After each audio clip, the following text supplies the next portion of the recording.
Now that we've established our triggers and filters, we'll go to our jam scenario. Here you can see my jammer is on ports 1 and 2. My analyzer is on ports 1, 2, 3, and 4. What this means is I'm going to analyze, then jam, and then analyze in this session. So I've opened up my Infusion Scenario Manager. Infusion is the brand of our jammer for Fiber Channel Ethernet. I will create a new library by renaming the default library 0 to FCoE. I can create a new scenario here. Double click this field and fill it in, and we'll call this create error recovery. Directionality is important in the jammer. We can support bidirectional jams as well.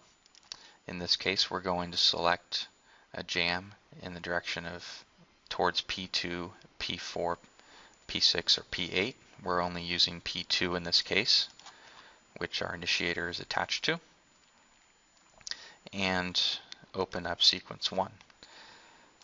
Add a state, so we have a beginning state to start with. And the easiest way to force an ABTS is to corrupt a frame within some exchange, for instance, dropping a data frame or modifying a data frame or command frame or a response frame.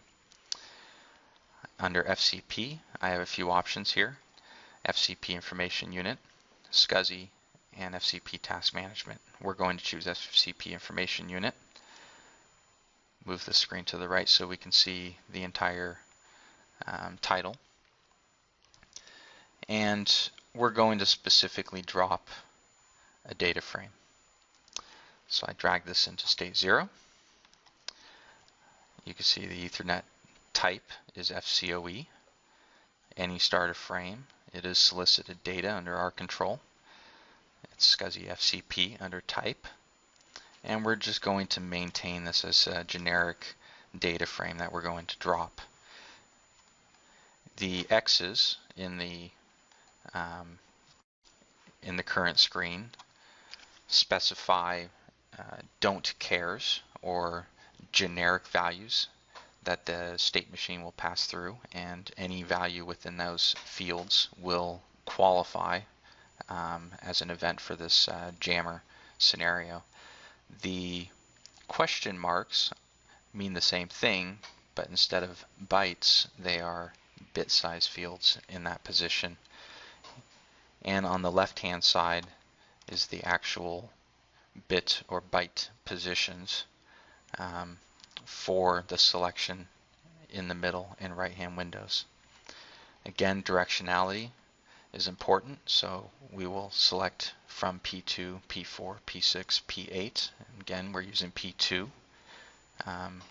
for our recording and our jamming session.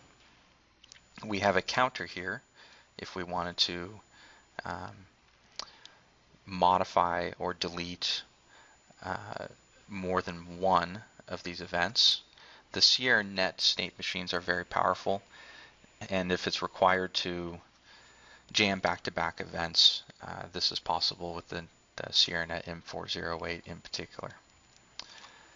So I'll press OK here, and this is basically our jam event. This is the item that we are going to look for, and now we will go and select from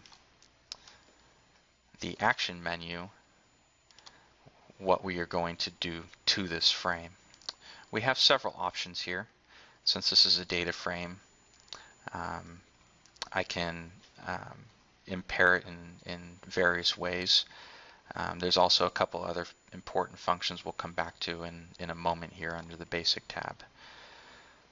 So we can insert bytes inside this frame. We can modify this frame, this data frame. We can replace this data frame with a different type of frame. We can completely remove the frame and replace it with an idle, or we can truncate the frame and create some sort of a frame length error or other type of problem for that exchange.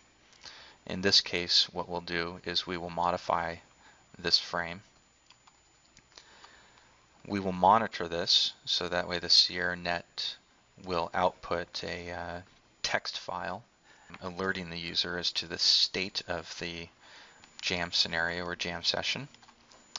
And we have a couple different ways that we can modify frames.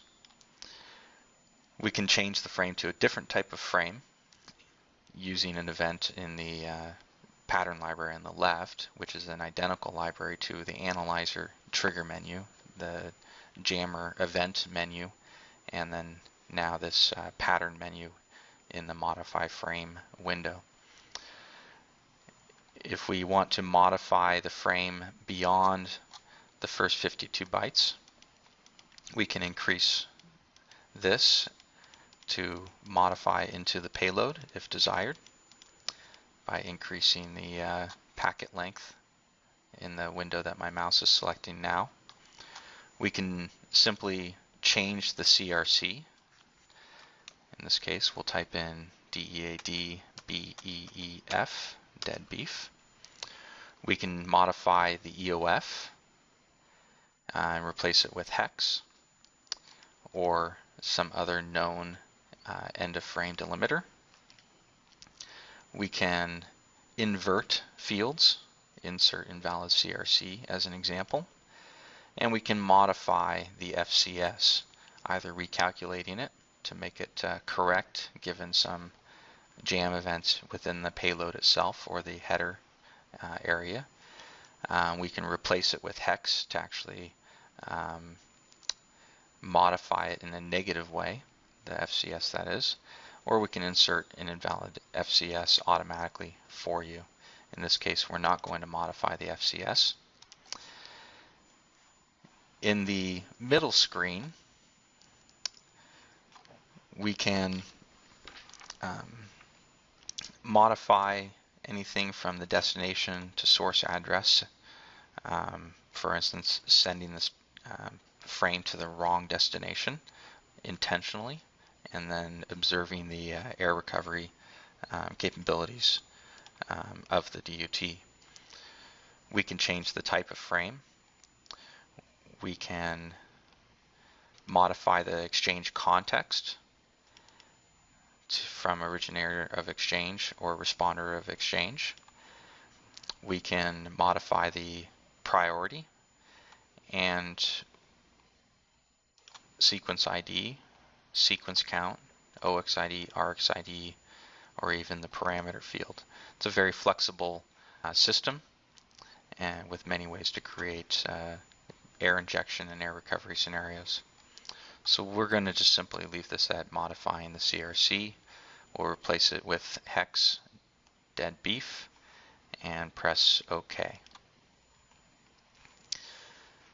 The next thing that we're going to do, and this is more of a backup measure for using a jammer, is we're going to insert an analyzer trigger instruction in case the ABTS is returned outside the boundaries of our buffer.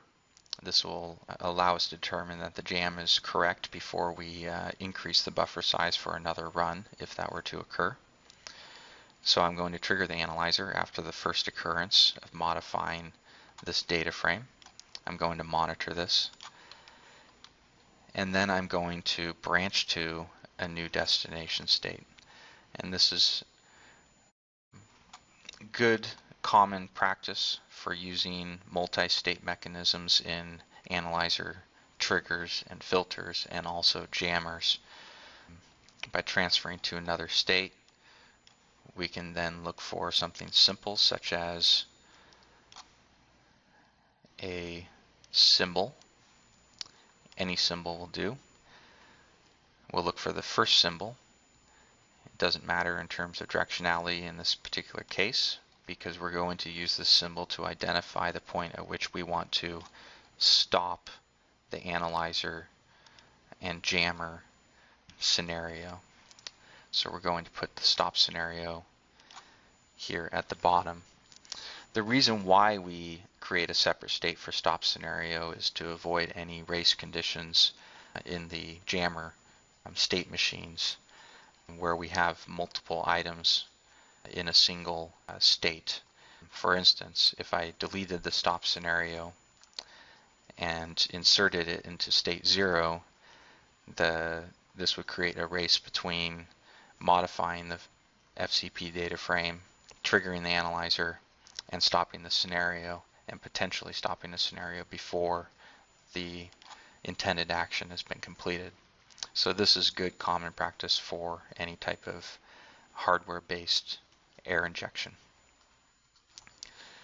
And now we can push close, and we're ready to start recording and jamming traffic, which we'll review in another video. Thank you for your time.